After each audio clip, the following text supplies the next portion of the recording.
അമുസ്ലിം സഹോദരങ്ങളുടെ ചോദ്യം, നിങ്ങളുടെ വേദഗ്രന്ഥത്തിന്റെ തുടക്കത്തിൽ തന്നെ സ്വർഗമുണ്ടെന്നാണ് പറയുന്നത്. നിങ്ങൾ വായിച്ചോ? ഇപ്പൊ നിങ്ങൾ ആലോചിച്ച്, സൂറത്ത് ഫാത്തിഹ കഴിഞ്ഞാൽ രണ്ടാമത്തെ അധ്യായത സൂറത്ത് ബഖറയാണ്. നരകവും സ്വർഗവുമാണ് തുടക്കം തന്നെ, അല്ലേ?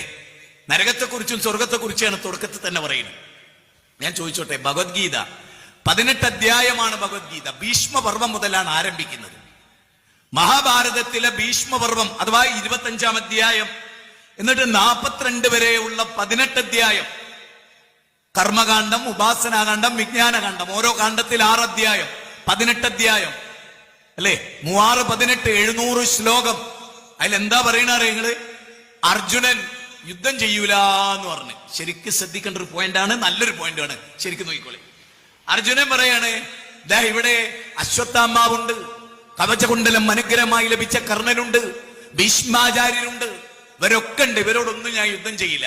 എനിക്ക് അങ്ങനെ യുദ്ധം ചെയ്തിട്ട് ഭൂമിയും വേണ്ട, സ്വത്തും വേണ്ട, അധികാരവും വേണ്ട എന്ന് ആര് പറയാണ്?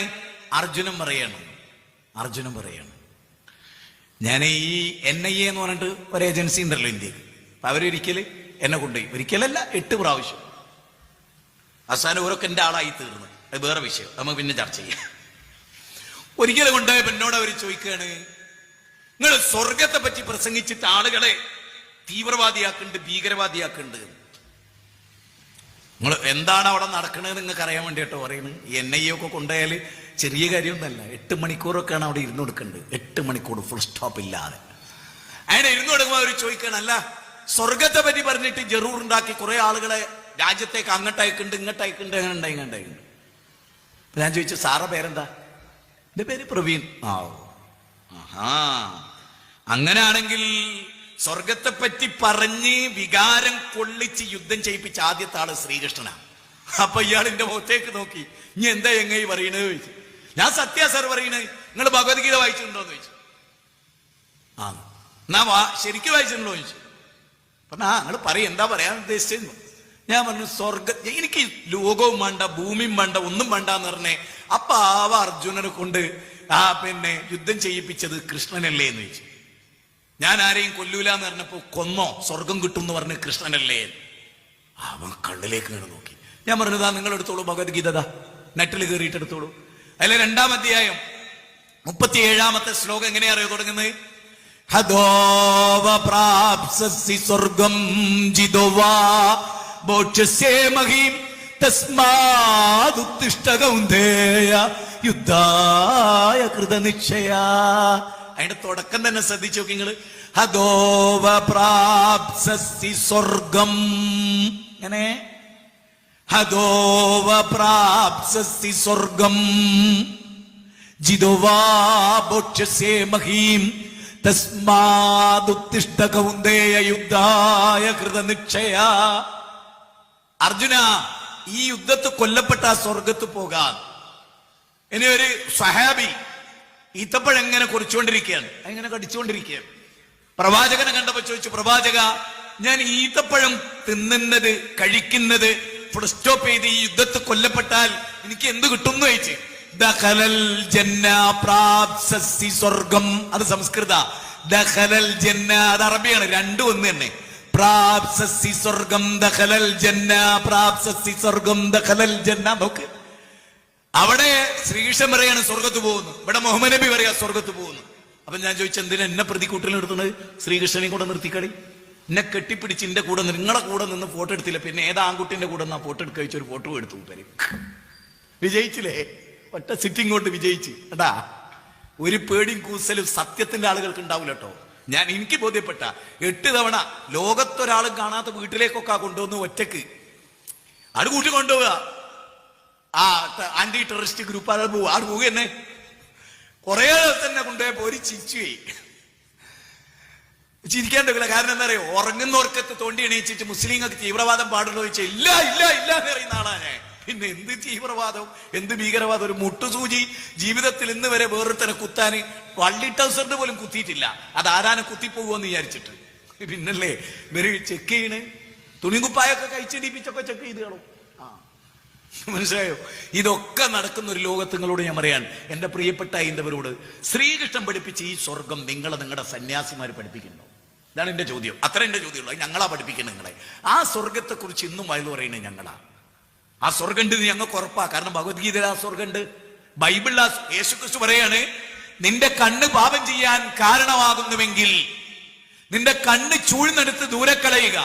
കാരണം രണ്ട് കണ്ണുമായി നരകത്തിൽ പോകുന്നതിനേക്കാളും കണ്ണില്ലാത്തവനായി സ്വർഗത്തിൽ പോകലല്ലയോ നല്ലത്.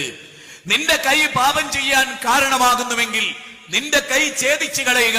രണ്ട് കൈകളുമായി നരകത്തിൽ പോകുന്നതിനേക്കാളും സ്വർഗത്തിൽ പോകലല്ലയോ നിനക്ക് നല്ലത്. ഇനി നരകണ്ടോ? 108 ഉപനിഷത്തുണ്ട്. എന്റെ വീട്ടിലുണ്ട്. എന്റെ കൂടൊപ്പം വന്നാൽ ഞാൻ കാണിച്ചിരുന്നു. 108 ഉപനിഷത്ത്, 4 ചതുർവേദം. ഹിന്ദുക്കളർക്ക് എല്ലാ പുസ്തകവും ഉണ്ട് എന്റെ വീട്ടിൽ. അത് വെക്കാൻ സ്ഥലമല്ല ഉണ്ടായി, അത്രയുണ്ട്. ഇത് വെറുതെ പറയല്ല, വായിച്ചു നോക്ക് നിങ്ങള്, അത്ഭുതപ്പെട്ടു. അപ്പൊ പിന്നെ തല്ലാനൊന്നും നേരം ഉണ്ടാവില്ല, കെട്ടിപ്പിടിക്കാൻ നേരം ഉണ്ടാവും, ഒന്നാകാനേ നേരം ഉണ്ടാവും. തല്ലൂല. പിന്നെ ബാബരി മസ്ജിദ് ഇഷ്യൂസ് ഒന്നുമില്ല. പിന്നെ രാമക്ഷേത്രം ഉണ്ടാക്കാനോ കെട്ടിപ്പടുക്കാനോ ഒറ്റക്കുട്ടിയും വരൂല. വേദം പഠിച്ചാല്. വേദം പഠിക്കാത്തതെന്തടോ ദുർജനം, മൂടിക്കിടക്കയോ മർത്യന് മാനസം.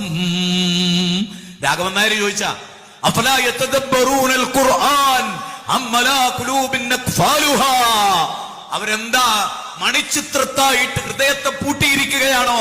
എന്താ അവർ ചിന്തിക്കാത്തത്? അത്ര ചിന്തിക്കേണ്ട ഒരു വേദഗ്രന്ഥം.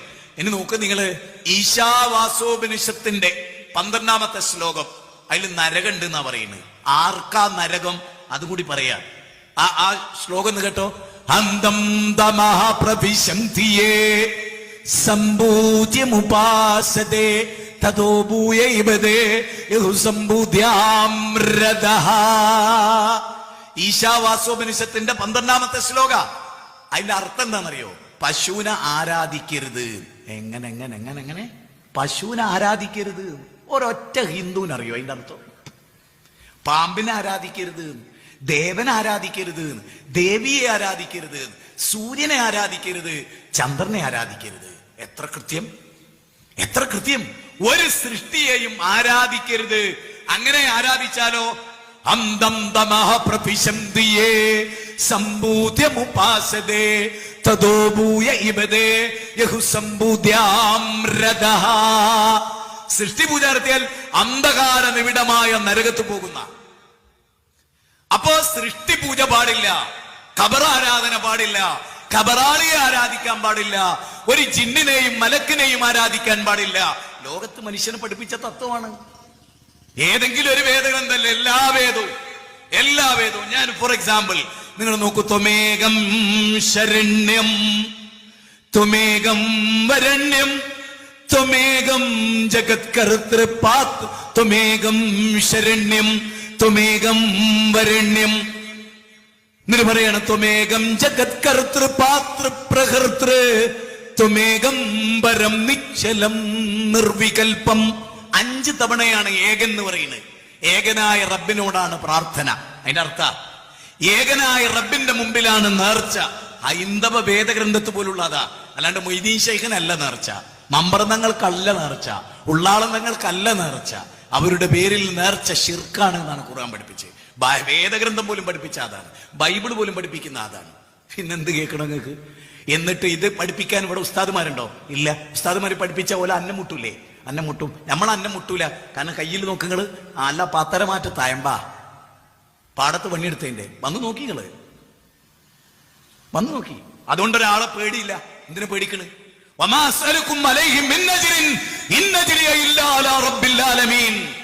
26-ാം അധ്യായം 127, 145, 160, 180 വചനങ്ങളിൽ പറയാൻ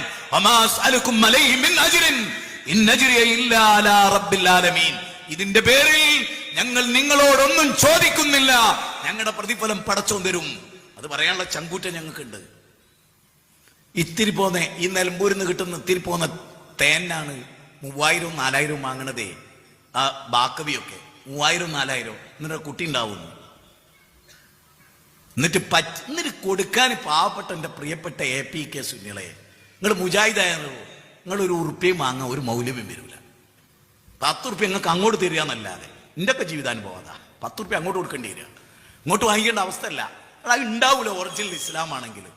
അനങ്ങിയ പൊറാട്ട നിറഞ്ഞ മൈരിയ